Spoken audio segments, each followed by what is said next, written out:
The story of Prince and Rick James is a strange one. It's the tale of the two artists whose similarities can be attributed to their decades-long feud. Instead of uniting the two, it caused one of music's most notorious rivalries.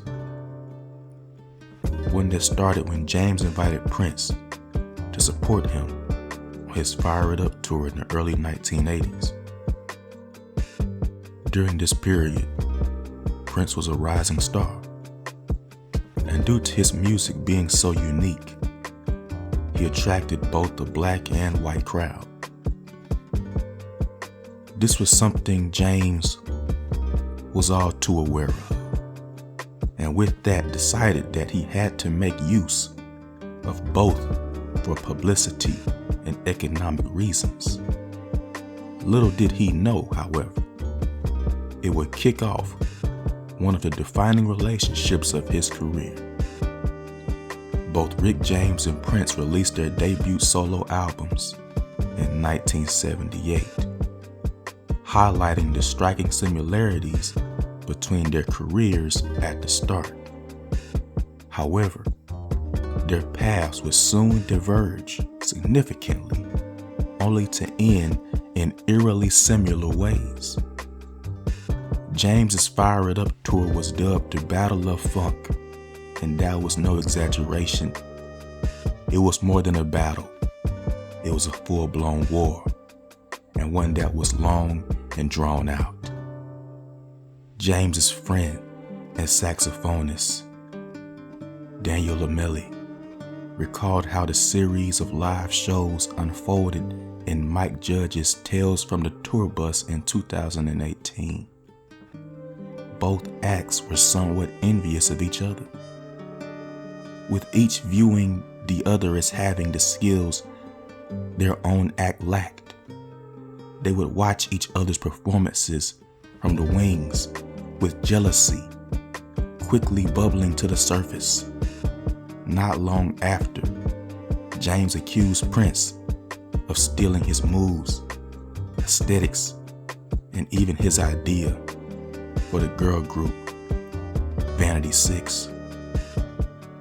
Saxophonist Lamelli, meanwhile, went as far as to say that Prince and his band were snobs, and that he once forced him to drink cognac, which allegedly reduced him to tears.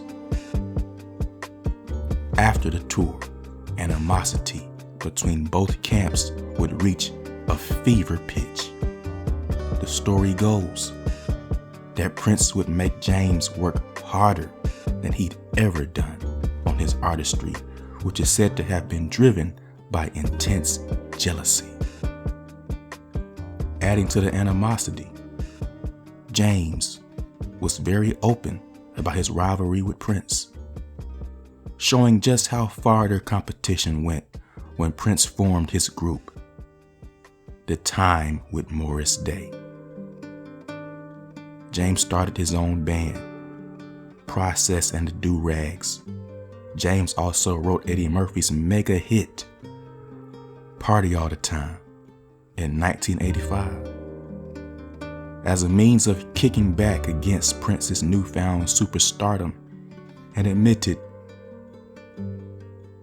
he wanted to give the comedian a hit to stick it in Prince's ear.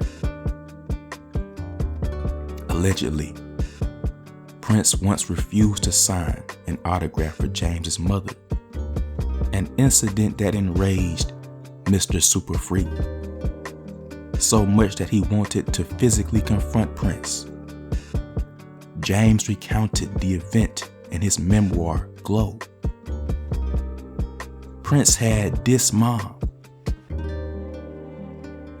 and I was gonna hurt him badly.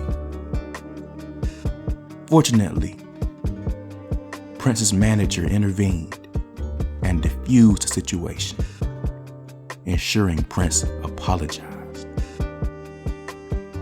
By the end of the 1980s, it became clear that Prince had won the battle between the two. Meanwhile, Rick James and his wife Tanya Hijazi faced a dramatic downfall. In the mid-1990s, they were both sentenced to prison for several years after being found guilty of the kidnapping and torture of a young woman, as well as the kidnapping and beating of a record company executive. Strangely, both artists would die in similar circumstances. Rick James passed away in 2004 from heart failure attributed to a mix of drugs in his blood, and in 2016, Prince was found dead owing to a similar circumstance. Looking back, it's easy to see why Rick James was jealous of Prince. He was younger, more experimental, and pushed boundaries. However, both are rightly regarded as titans of funk, excelling in their own unique ways. It's unfortunate that their similarities created a rift between them, as a collaboration would have undoubtedly been iconic and immensely fruitful for both artists. Such a partnership could have produced some truly legendary music.